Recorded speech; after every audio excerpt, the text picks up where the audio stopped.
Salut à tous et bienvenue dans cet épisode de podcast de Mimi Zena. Aujourd'hui, je vais vous parler d'un sujet qui concerne beaucoup d'entre nous. C'est le nouveau passeport de la République démocratique du Congo. Okay, let's go. Il y a quelques jours, le ministère des Affaires étrangères a fait une annonce pour nous confirmer que le nouveau passeport de la République démocratique du Congo sera bel et bien lancé en janvier 2025. Pour cela, nous allons nous inspirer de l'un des passeports le plus sécurisés au monde, celui du Japon. Okay, let's go.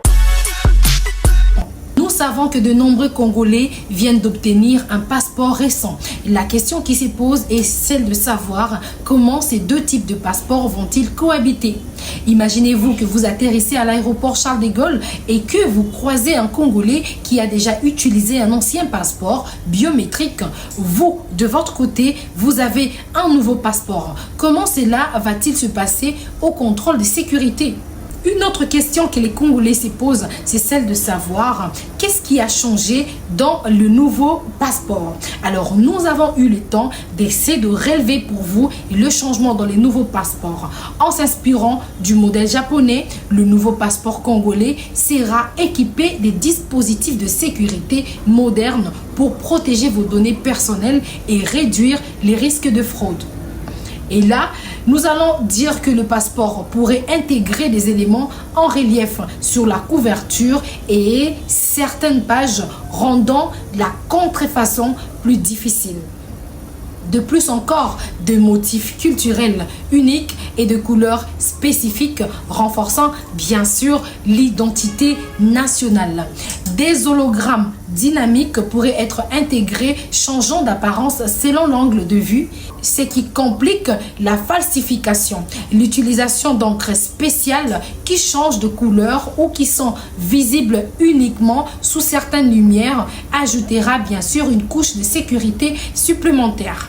Le nouveau passeport sera fabriqué à partir des matériaux durables, certainement résistants à l'usure et à l'eau.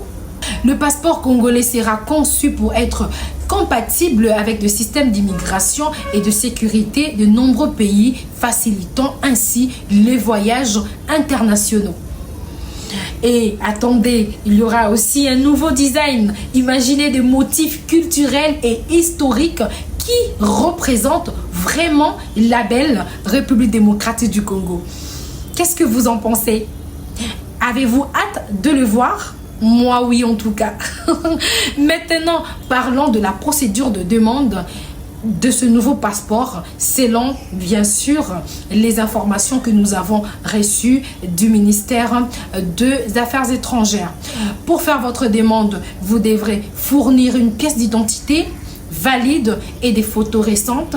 Assurez-vous d'avoir tout en ordre, sinon ça peut devenir compliqué pour vous. Les frais peuvent changer, donc je vous conseille de vérifier les tarifs à l'approche de la date. C'est toujours mieux d'être préparé. Ce qui est important, nous devons savoir que ce nouveau passeport vise à faciliter vos voyages internationaux. Imaginez pouvoir voyager plus facilement avec un passeport qui est mieux accepté par d'autres pays. Ça vous donne envie de prendre un billet d'avion, n'est-ce pas? Enfin, un petit conseil, commencez vos démarches dès que possible si vous avez des voyages prévus. Mieux vaut éviter le retard. Qui veut rester bloqué chez lui à la maison? Pour des informations plus précises et à jour, n'oubliez surtout pas de consulter les annonces officielles du gouvernement ou des sites des ambassades. Alors, qu'en pensez-vous? Avez-vous des questions ou une expérience à partager? Laissez-nous un commentaire et j'ai hâte de vous lire et d'échanger bien sûr avec vous. N'hésitez surtout pas à liker, à commenter et à partager. Merci.